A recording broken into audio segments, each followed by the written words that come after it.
really been working with gesture yet, and so I wanna introduce the topic.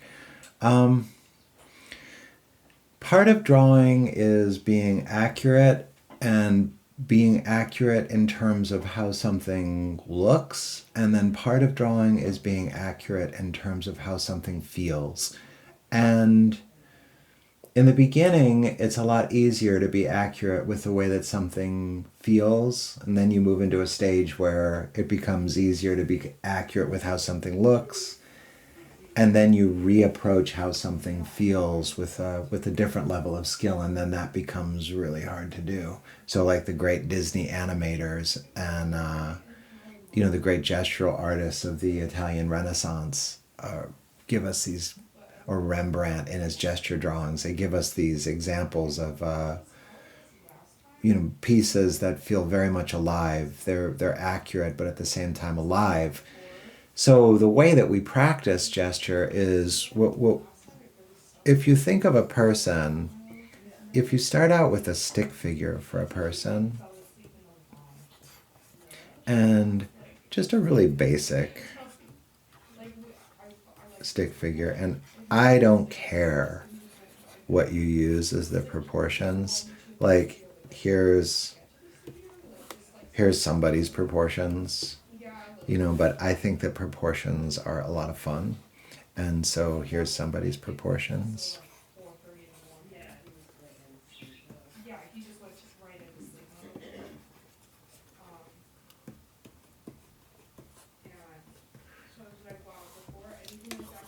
Little kids generally have big heads. So here's somebody's proportions.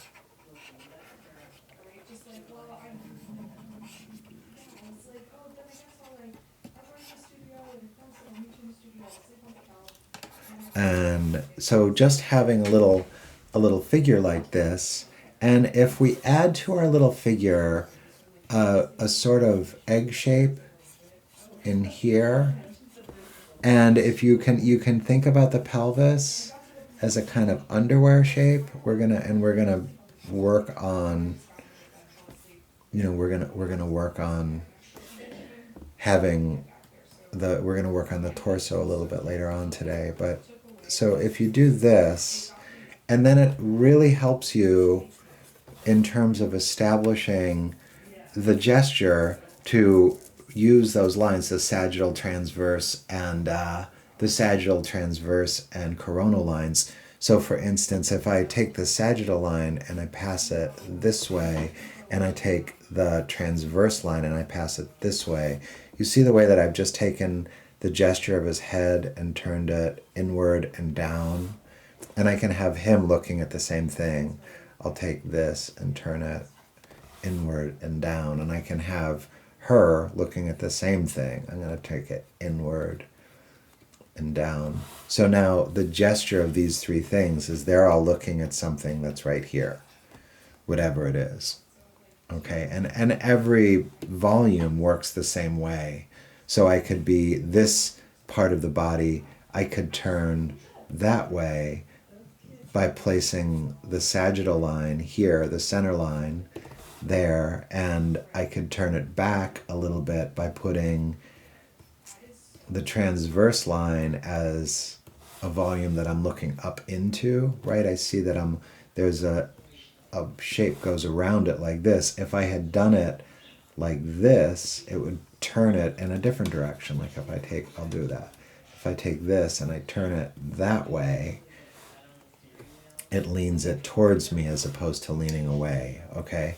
So every single, you don't have to do it all the time, but what it gives you is it gives you the ability to, and this one I think feels better turned that way. And here's the coronal line. So it's turning a little bit to the side. There's the coronal line. In this instance, the coronal line is over around the backside. Okay. And so if you look at the column that I labeled gesture, there's a lot of different examples of movement happening in there. And so I'm going to start with that first drawing, and I'm going to start assessing gesture. I want to start trying to capture in my own work a gesture drawing that I'm going to look for the drawing that is that I want to, like, I think that if you catch this person about here, like this guy who's doing the flip, and the volume of the head is someplace there, the volume of the chest is someplace there, the volume of the pelvis might be someplace there. It starts to feel stronger. The gesture starts to feel stronger if I wrap it in that direction. So you see that this isn't like there's no right and wrong with this. I'm looking to get this feeling of how is this person's leg going, and it looks like their hands are pushed straight to the side, and it feels like the head is like leading the action. It's almost like we could say the head is pushing off, and I want to show the transverse plane, and I'm going to put the sagittal plane. We're looking at this head directly in side view. Okay. Okay. And that's about all I'd ask of this gesture. I just say, okay, that's one gesture, and you could draw more and more inside of this if you felt like it. Like I could go from here and say, here's the launching point, and I'll look for the volume of the rib cage, and I'll look for the volume of the pelvis, cross, and there's the legs, and I want to make a launching, and getting these two to sit together. The second one, adding the second one to the first one really helps me. Here's my transverse plane, right? You see how adding the transverse plane, here's my coronal plane, here's my sagittal plane, here's my transverse plane, there's the coronal plane, this is a transverse plane, there's a sagittal plane, here's just a volume, okay? Arms up. In this instance, the arms are up. The arms are gonna push this thing. Okay, and so we can start to think about, how you go from having your rib cage here to zoom, and then your rib cage is all the way over there. It's really interesting. So the second drawing on the gesture page is very cool, and so the first thing is usually a line of action, just like a line that cuts all the way through. Depending on who you read, different people have different ways that they want to establish it. But here's the volume of the head mass. Here's the volume of the rib cage mass. Here's the volume of the bottom of the torso. Here's the volume of the pelvic mass. This leg shoots back. At the legs, I use like a kind of subtle S almost always. And here's the foot, and the foot hitting the ground. And when drawing the back of a figure for the scapula, which we'll talk about, a really safe bet is just a couple of triangles for right now. And then out into the arm, and S-ing into the hand, which is grabbing this. And here's a hand that goes down, and S-ing into the bottom of the arm, which is grabbing this. And then he goes through and he puts in the sagittal plane. And here, that's the sagittal plane. In the instance, he knows the anatomy, and the lower pelvis has a triangle in the middle of it, the sacral triangle, the sacrum.